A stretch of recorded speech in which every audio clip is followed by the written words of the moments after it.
dan makin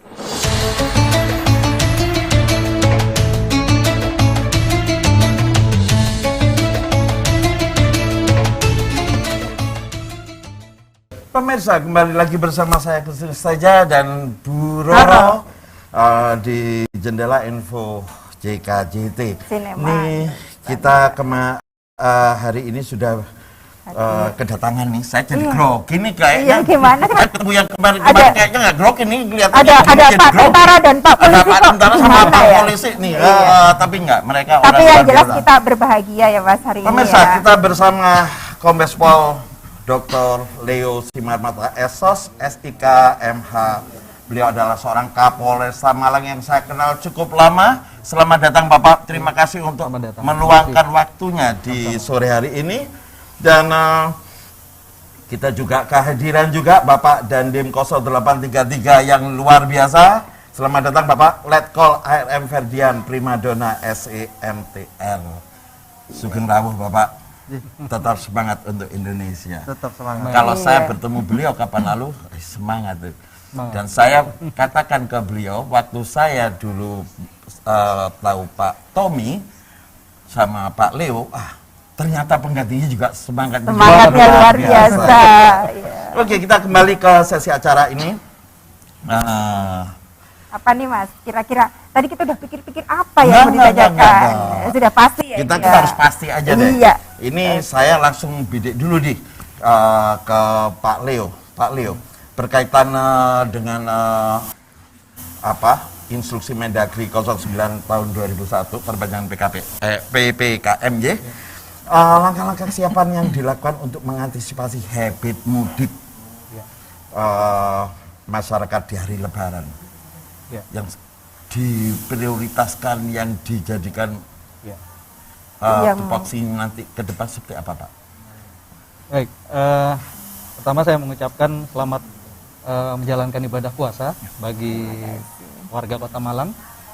Terima kasih Pak Teja dan Mbak Roro telah mengundang kami dengan Pak Dandim. Saya langsung pada penjelasan tadi bahwa sesuai dengan Permendagri 9/2021 terkait dengan larangan mudik tadi. Saat ini kita masih dalam kegiatan operasi keselamatan lalu lintas. Dari tanggal 12 sampai dengan tanggal 25. Nah, ini adalah salah satu cara kita untuk mengantisipasi nanti pada saat kita masuk pada operasi ketupat Semeru 2021. Nah, ada celah nanti pada tanggal 26 sampai dengan nanti tanggal 5 Mei. Ya. Ini adalah masa-masa krusial. Karena nanti pada tanggal 6 sampai dengan tanggal 15 nanti kita sudah masuk pada operasi ketupat Semeru. Yang jelas kalau itu sudah jelas nanti kita akan tergelar dari TNI dan Polri maupun juga instansi terkait akan melaksanakan operasi ketupat. Nah, celah pada tanggal 26 ini sampai dengan tanggal 5 inilah nanti akan kita cermati. Kita akan lakukan titik-titik penyekatan. Kalau di level provinsi Jawa Timur ada 7 titik penyekatan. Sedangkan di wilayah Malang nanti ada 3 yang kita antisipasi adalah jalur dari Pasuruan ke Malang. Jalur dari Kediri ke Malang maupun juga dari Lumajang menuju ke Malang. Ini nanti akan kita siapkan titik-titik penyekatan nanti bersama dengan Pak Dandim maupun juga nanti dari Dinas Perhubungan maupun juga dari Pemkot. Pak Leo, kira-kira kalau melihat tahun lalu ya, karena kita juga sama-sama memperhatikan proses penanganan fase kalau dulu bukan PPKM ya. PSBB. PSBB. Kemungkinan masyarakat untuk masih berkeinginan pulang itu kan karena masyarakat kita ini heterogen. Ada yang mau nurut, ada yang begitulah. Kira-kira langkah-langkah dan yang lebih bisa merangkul mereka seperti apa Pak? Iya, mungkin kita tidak lupa bahwa di kurun waktu bulan 3 maupun bulan 4 di awal-awal mulainya pandemi COVID, kita memberlakukan waktu itu selama 2 minggu adalah PSBB. Jadi seminggu pertama lalu diperpanjang untuk PSBB yang kedua. Saat itu memang sangat ketat dan kita memang banyak resisten dari masyarakat. Iya. Karena mungkin perekonomian Ya, waktu itu Betul. loyo ya. Pembicaraan Iya. KBJ. Nah, saya juga teringat karena tahun lalu juga pas di sini terkait dengan mudik yang tahun lalu itu juga ada larangan sebenarnya. Iya. Nah, itu kami menemukan memang beberapa travel agent ataupun juga kendaraan-kendaraan yang mohon maaf waktu itu menyisipkan para pemudik-pemudik ini. Oh iya, iya. Ini mungkin satu flashback kami. Iya. Tetapi prinsipnya bahwa kami tetap menghimbau secara humanis ya. Manis. Kami juga akan kami ini adalah warga kita juga. Iya, iya. Kita akan memberikan pengertian secara mendalam lah kepada mereka. Kita tidak kaku juga di lapangan. Iya. Betul. Prinsipnya ini adalah warga kita yang perlu kita akomodir Iya, juga. iya, betul. Kita akan lihat kepentingannya karena memang ada yang diizinkan. Iya. Jadi ada yang diizinkan itu adalah yang pertama dalam rangka dinas. Iya. Itu untuk pejabat eselon 2 ke Iya. atas. Lalu juga mungkin yang dalam rangka mau lahiran, lalu juga kematian, dan juga mungkin yang dalam urusan sangat penting, yaitu nanti dikuatkan dengan keterangan dari RT RW-nya setempat. Ya, terima kasih Pak Leo. Ini mungkin saya sedikit nyetil Pak Ferdian nih. Pak Ferdian. Karena orang-orang teritorial ini biasanya cara berpikirnya harus lebih strategis nih. Pak Ferdian, Ya. ini berkaitan dengan pensikapan untuk mendukung upaya-upaya yang dilakukan oleh Polri, karena ini kan saya lihat TNI Polri ini luar biasa, sinergisitasnya tidak perlu diragukan. Nah, upaya-upaya untuk mendukung langkah-langkah humanis ini menurut Pak Ferdian seperti apa nih? Kalau ada pemudik yang masih bebel, karena ada beberapa wilayah yang nanti kita kurung di ini, ini. Iya. Kalau kami terus terang dari Kodim selalu mendukung yang menjadi tugas dari kepolisian tentunya dengan permintaan di mana sudah diatur dalam undang-undang, termasuk kita juga membantu pemerintah daerah. Itu sudah menjadi tugas kami, ya, selain tugas merupakan tugas OMSP yang kami miliki dari Kodim. Jadi kaitannya dengan jangka waktu pendek yang akan kita hadapi ini adalah mudik yang akan dilaksanakan. Tentunya kita mendukung apa yang menjadi kebijakan dari Polresta Kota Malang. Ya, nanti bagaimana teknisnya ya nanti akan kita bicarakan untuk teknis supaya tidak dalam arti ya, kita bisa mencegah namun dilakukan dengan cara humanis, dengan tidak memberikan efek yang bisa mengecewakan warga. Mengecewakan Ya, warga, karena ya. ini memang situasional sekali dalam artian ada hal-hal yang memang harus kita garis bawahi sebagai tantangan ini. Kayaknya memang nggak mudah karena situasi pandemi, Lebaran, Tatap muka ya tatap sekolah. muka juga ini sebentar lagi akan dimulai. Ini satu hal yang complicated. Ya ini saya tambahkan sedikit juga. Ya. Kita berkaca pada pengalaman negara India yang beberapa waktu lalu mengalami pelonjakan kematian karena pandemi COVID yang cukup besar. India sudah melaksanakan vaksinasi secara besar-besaran, namun dengan angka yang menurun secara drastis, sehingga pemerintah melonggarkan kebijakan tentang kehidupan bersosial di India. Contohnya melaksanakan kegiatan-kegiatan kebudayaan secara besar-besaran tanpa memperhatikan protokol kesehatan. Dan ternyata kegiatan yang dilakukan pada waktu tertentu tersebut mengakibatkan meningkatnya korban dari pandemi COVID-19 dan menyebabkan banyaknya kematian. Sehingga berkaca dari kejadian tersebut, kita jangan sampai terjadi di Indonesia. Saya juga mengingatkan bahwa pandemi ini juga sebagai ancaman yang tidak terlihat. Kalau kita bertempur dengan musuh, melawan terlihat, tapi kalau virus ini kita tidak terlihat. Ya musuhnya ya pengendalian diri kita sendiri tentunya yang bisa melawan. Menumbuhkan menumbuhkan kesadaran, semua ya. lini masyarakat. Dan kejadian di India ini kita menjadi suatu pembelajaran yang sangat penting jangan sampai terjadi di Indonesia, sehingga saya yakin sudah sebagian masyarakat kita divaksin. Namun ingat, yang kita sudah melaksanakan vaksin masih jauh dari persentase. Kalau kita menginginkan herd immunity harus 70% dari kapasitas jumlah masyarakat Indonesia. Nah, saat ini kita masih jauh dari 70%. Sehingga saya menghimbau juga kepada kita semua bahwa jangan kita sudah merasa sudah divaksin, namun kita melupakan bahwa itu masih jauh dari Harapan. Ya, jadi kita harus tetap melaksanakan protokol kesehatan. Iya. Baik, Pak Ferdian, mungkin Oh ya, saya nih Pak Ferdian di Malang kan sudah terkenal sekali ya, kita bahas kemarin ya Mas, multikultur berbagai suku bangsa ada di Malang, bahkan kita kesimpulannya Indonesia kecil nih Mas ya Malang ya. Malang Nah, tuh kalau ngomong bineka tunggal ikan melihat Malang nih. Makanya kita juga pakai seperti ini ya. Iya betul, ada Sunda, ada Flores, ada Ambon dan sebagainya. Kemarin Bapak Ketua DPR yang mengatakan Indonesia Malang adalah Indonesia kecil.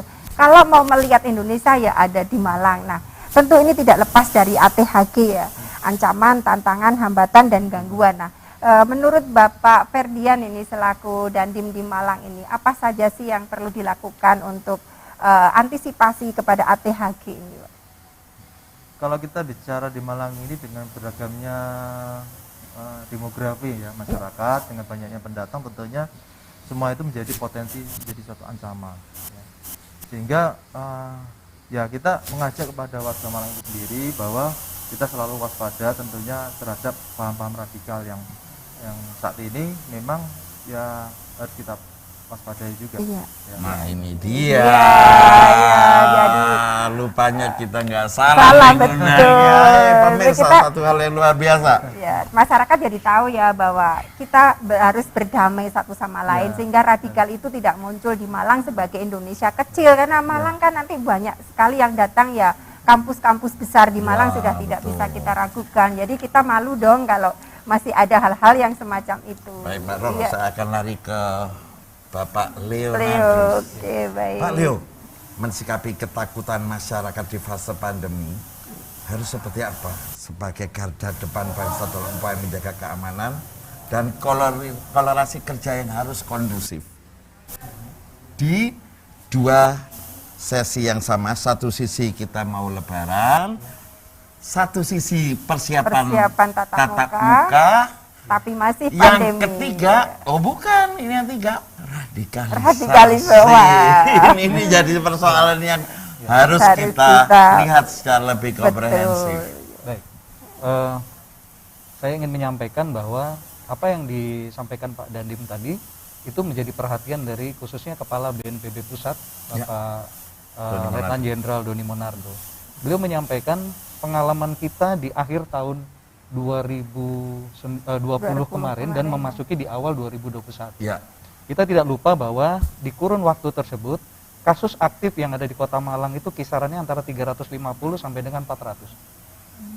Di kurun waktu kita bulan 3 dan bulan 4 saat ini, kita ada di angka 15 pasien ataupun 17 pasien yang aktif yang saat ini, termasuk juga yang ada di dalam tempat isolasi. Nah, ini menjadi refleksi bahwa akibat daripada libur panjang. Nah, saya nggak bisa juga memaksakan bahwa harus begini begitu, karena kita melihat pada negara yang tetangga kita yang jelas-jelas kemarin sudah berada di sudah di bawah sekali.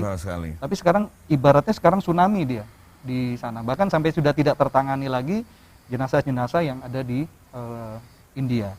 Lalu yang kedua, kami juga menggarisbawahi terkait dengan kegiatan terorisme. Ini juga menjadi satu tantangan bagi kita karena banyak refleksi kejadian tindak pidana terorisme ini terjadi justru di bulan-bulan ini. Jadi menjelang ini mereka biasanya menjalankan kegiatan-kegiatan aksinya. Ini juga menjadi satu antisipasi bagi kita. Ya. Kita akan terus nanti berkoordinasi dengan instansi terkait, khususnya anggota-anggota yang berada di lapangan. Mungkin itu dari Pak Leo, terkait ini memang susah Pak ya, bicara pandemi. Satu sisi kita bicara juga mencegah radikalisasi ini. Kalau semuanya hanya ditangani dari rekan-rekan anggota TNI atau polisi saja, saya pikir juga susah Pak ya. Ini mesti harus ada dukungan luar biasa dari kesadaran masyarakat. Kita akan sambung lagi di sesi berikutnya. Pemirsa luar biasa, kita tunggu dan saksikan yang berikut ini. Sudah ada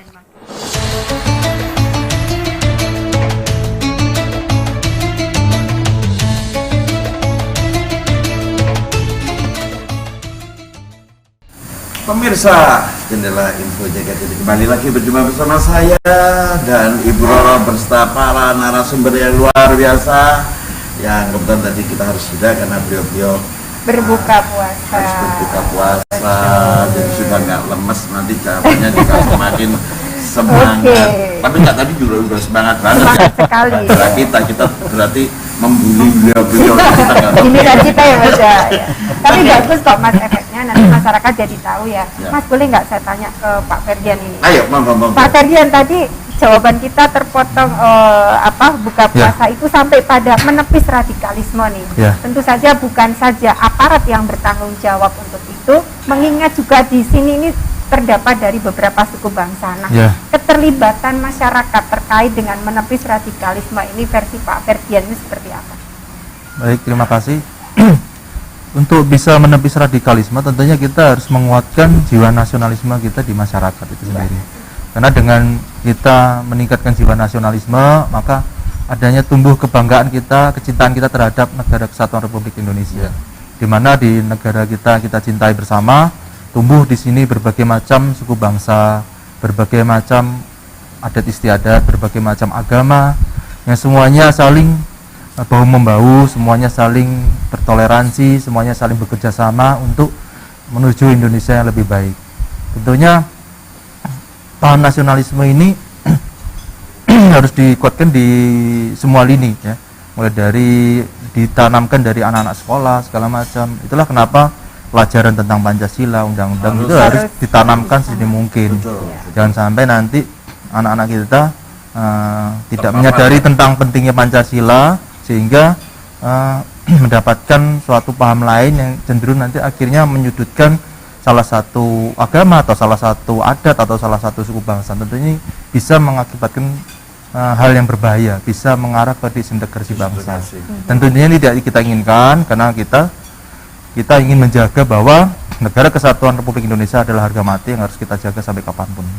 Dan itu tantangannya tidak mudah kalau kita semua Ya. tidak punya semangat yang mau bergerak. Sebenarnya tantangan tentang mempertahankan NKRI ini bukan baru kali ini saja. Dari saya dulu bangku sekolah juga sudah didoktrin atau diajarkan oleh guru saya bahwa bangsa Indonesia adalah bangsa yang luar biasa. Banyak bangsa lain yang iri terhadap bangsa kita. Betul, itu sepakat saya. Sumber daya alam yang berlimpah dan tentunya keanekaragaman budaya, suku bangsa dan agama ini bisa bertahan. Ini sangat luar biasa sekali. Ya, tentunya merupakan suatu kebanggaan yang ya setidaknya bisa menumbuhkan jiwa nasionalisme, dalam arti tidak mengecilkan bangsa lain. Tentunya kita bisa bekerja sama dan istilahnya bisa menjalin hubungan yang baik dengan bangsa lain tentunya. Ya, teman-teman. Sekarang Baik, jadi kalau itu tadi dari Jiwa versi nasionalisme yang Pak tinggi itu Mas ya. Ferdian Ya. ada jiwa nasionalisme Nasionalisme dan yang pentingnya ini Pelajaran Pancasila, Pancasila lagi ini Mas. kalau perlu lab Pancasila itu harus lebih Harus ada, dimunculkan, iya. bukan dihilangkan. Kalau itu dari dunia pendidikan kayaknya udah dihilangin tuh. Itu Iya. kayaknya mesti dimunculkan lagi karena Ya. lab Pancasila dulu di Malang justru adanya, Pak. Ya. Dan oke, sekarang kita Ke lanjut Pak Leo. pindah ke Bapak Leo nih. Bagaimana menurut menyambung seperti yang diuraikan oleh Pak Ferdian? Bisa ditambahkan?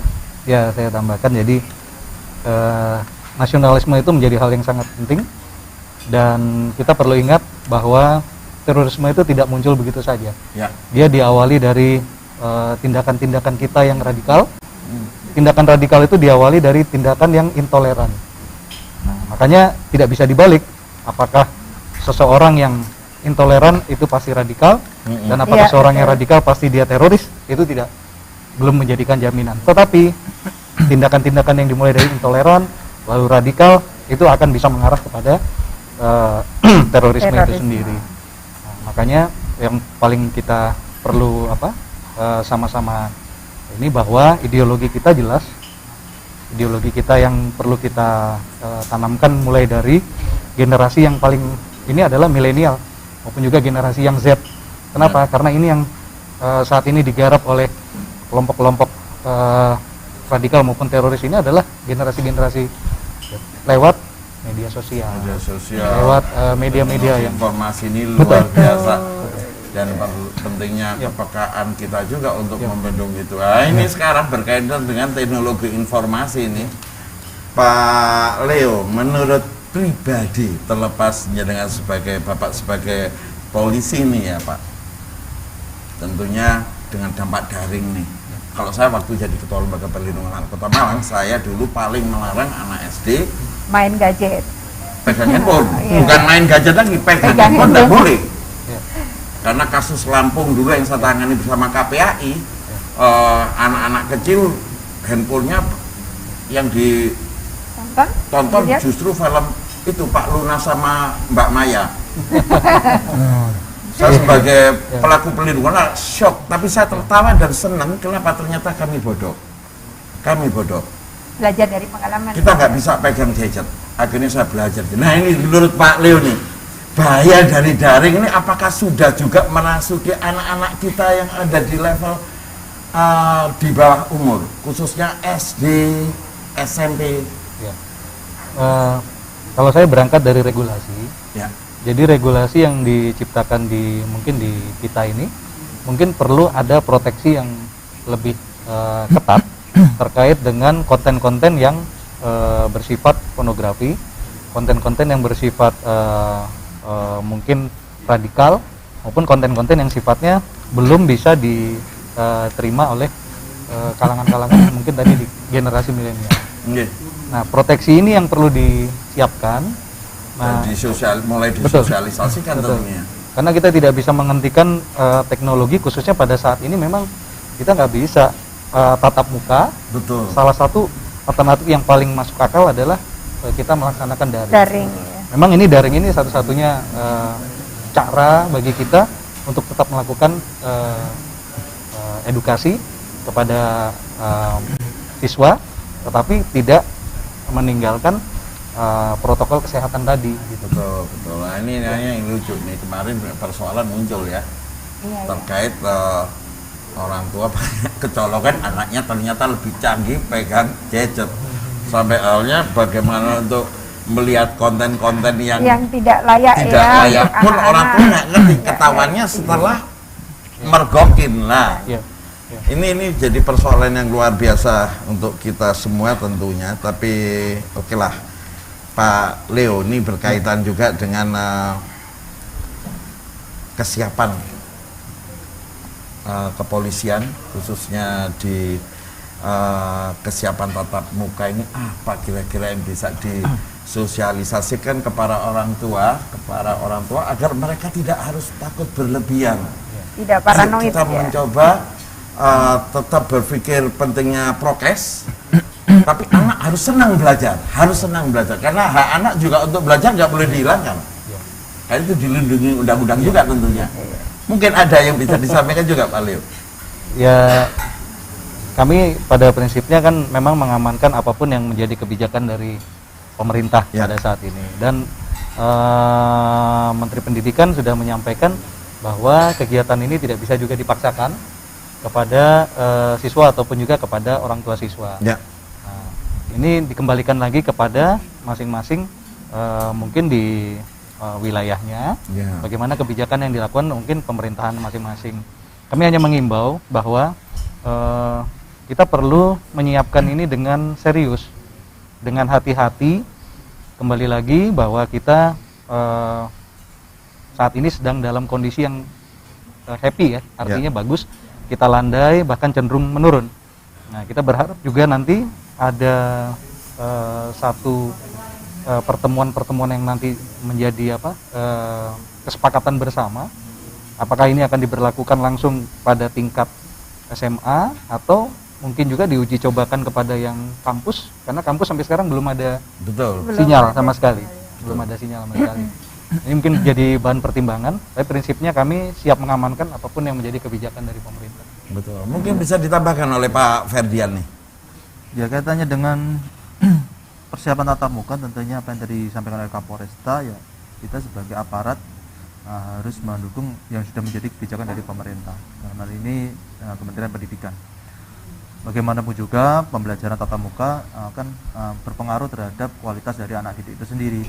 Karena kita sadari bahwa pembelajaran melalui daring juga pasti memiliki sisi-sisi kelemahan yang semuanya harus dilakukan secara tatap muka. Jadi mau tidak mau pembelajaran harus dilaksanakan secara tatap muka untuk melihat kualitas dari anak didik tersebut.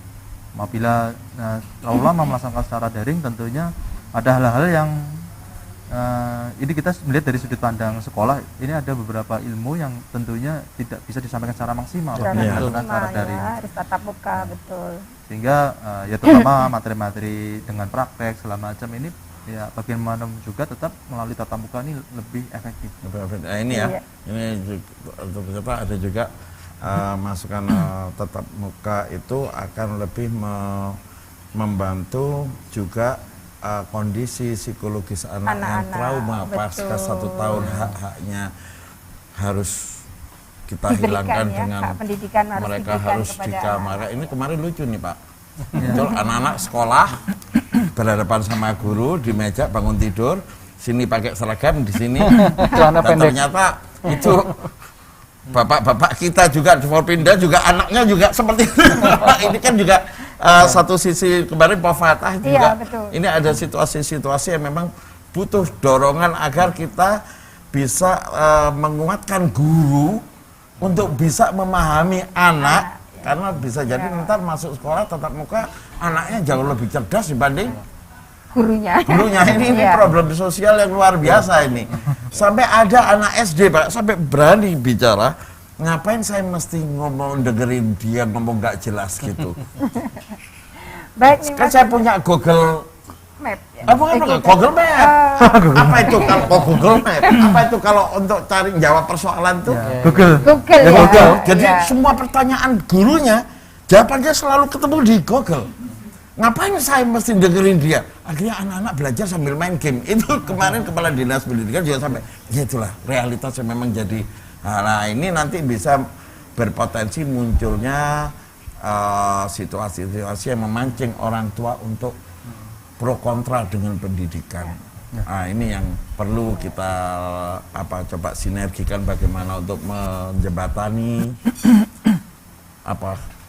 Mungkin kalau bisa menambahkan, jadi pendidikan, pemberian materi pendidikan tidak serta-merta hanya materi materi dari mata pelajaran itu sendiri, pengetahuan, namun lebih ke pendidikan etika itu juga tidak bisa dipelajari melalui Google. Pendidikan etika itu harus diberikan melalui tatap muka dan tentunya bimbingan dari seorang guru. Ya, kemarin juga disampaikan oleh Prof. Fatah ya bahwa pendidikan merupakan hak anak Indonesia, tetapi juga orang tua punya hak ya untuk mengizinkan atau tidak terkait dengan COVID ya, karena masih ada anak-anak yang orang tuanya sangat traumatis, gitu ya Mas ya. Gini Mas, kita akan menuju Lebaran di masa pandemi ini banyak sekali hal-hal yang PR ya, tidak hanya dari Pak Polisi dan Pak Tentara nih, tapi semua masyarakat harus punya responsibility yang sama, tapi Malang ini punya program mantap loh Mas. Apa itu? Kita belum tahu kan? Nah, kita tanyakan kepada yang berkompetensi. Pak Leo. Mantap itu bukan makan tabungan kan? Iya. Bahaya kalau gitu Pak. Mau Lebaran tabungannya habis. Tapi biasanya juga kalau Lebaran pada umumnya makan tabungan. Iya. Program mantap Malang aman sehat taat beribadah. Keren. Coba diulangi. Mantap. Lihat kamera. Oke.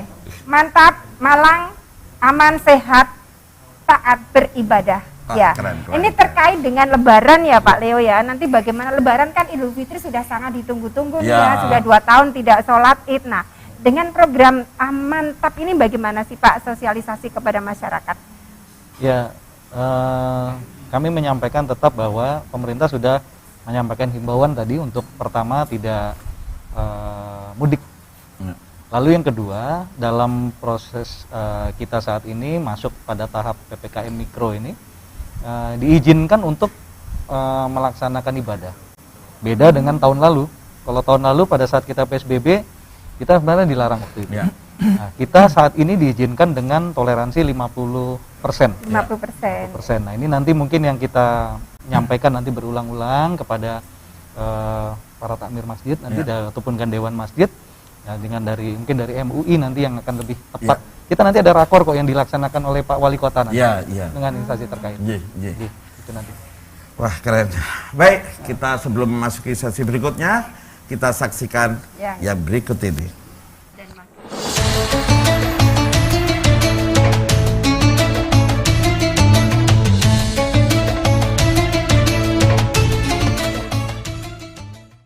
Baik, pemirsa dimanapun Anda berada, bersama saya kembali kita berjumpa di Jendela Info JKJT. Luar biasa. Luar biasa hari ini, hari Kartini Kayaknya ya. kita bisa berhasil membuat beliau-beliau ini agak karena yang beliau Soalnya satunya banyak dari sekali. Surabaya, satunya dari kantor langsung, apalagi puasa, tapi tetap semangat untuk Indonesia. Terlebih untuk Malang Raya ini ya, Mas, Oke, ya. pemirsa tidak lupa saya juga mengucapkan terima kasih untuk rekan-rekan yang sudah mendukung. Pak Indra, Kertanegara Restoran, matur nuwun atensinya, juga apa itu Kopi. Gajah Tubruk. Kopi gajah ya. Kopi Gajah Tubruk atau apa itu. Terima kasih juga atensinya untuk rokok untuk anak-anak. Maaf loh Pak, hanya rokok. Tanya, cek boleh dicek. Oke. Aman ya. Itu bercanda nih, bercanda. Juga kembali ke bukan laptopnya, nggak nemu laptopnya. Ya. Nah, kembali ke Kembali beliau. ke beliau ya. Kesinambungan cipta kondusif menuju Lebaran di masa pandemi ini, Pak. Tentu saja masyarakat ingin secara langsung mendengarkan nasihat betapa gembiranya ya nasihat-nasihat dari Bapak kita berdua ini. Pertama kepada Pak Leo, monggo silahkan apa yang Monggo, perlu diberikan Pak Leo. untuk masyarakat sebagai sangu Lebaran ya. Karena beliau kan bapaknya. Iya, bapaknya. Tapi kalau bapaknya orang Malang terus harus nyangoni semua ya Sangunya informasi. Maksudnya sangu informasi lebih penting Oh, iya. agar kita bisa Lebaran tapi tetap sehat ya. Oke, monggo Pak Leo. Kami menyampaikan apresiasi bahwa Kota Malang saat ini kita sudah dalam proses penurunan ya untuk penambahan COVID. Tetapi yang perlu diingat bahwa tidak perlu kita euforia. Ya. Euforia ini yang sudah saya lihat dalam beberapa hari terakhir ini pada saat pelaksanaan bulan puasa ini, khususnya di sahur. Jadi sahur itu dijadikan sebagai tempat sarana yang mulai balap liar, Balap liar. lalu berkumpul, ada yang ya seperti itu ya. Jadi ini yang kita juga prihatin juga, knalpot brong ini. Nah ini kami menghimbau supaya mungkin khususnya anak-anak muda ini kita jangan melampiaskan euforia ini dulu, karena kita masih di dalam proses untuk penanganan pandemi.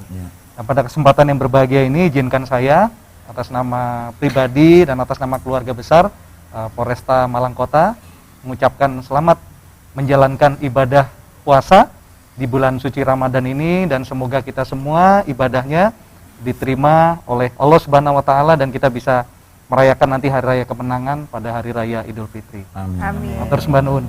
Nggih. Monggo. Bapak kita, Bapak Ferdian. Ferdian. Terima kasih ya. atas waktu yang diberikan pada kami.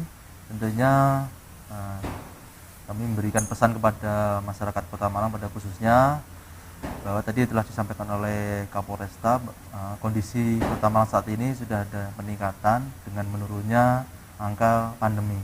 Namun saya ingatkan kembali bahwa protokol kesehatan tetap harus dilaksanakan. Ya, kita berkaca pada beberapa negara yang abai dengan kondisi tersebut dan terbukti mengakibatkan kemunculan pandemi atau tumbuhnya banyaknya korban.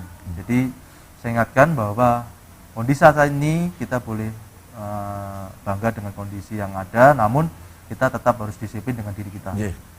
Terkait dengan ibadah yang akan kita laksanakan, saya mengimbau bahwa kita bisa melaksanakan, kita sama-sama mengingatkan bahwa kita bisa melaksanakan ibadah bulan suci Ramadan ini, ibadah puasa dengan disiplin, dan tentunya melalui puasa ini semakin menguatkan jiwa kita supaya menjadi pribadi lebih baik. Amin. Kami keluarga besar Kodim 0833 Kota Malang mengucapkan selamat menunaikan ibadah puasa untuk warga Kota Malang pada khususnya. Terima kasih, matur nuwun. Tidak ada kesempurnaan di atas apapun menjadi langkah kita sebagai manusia biasa.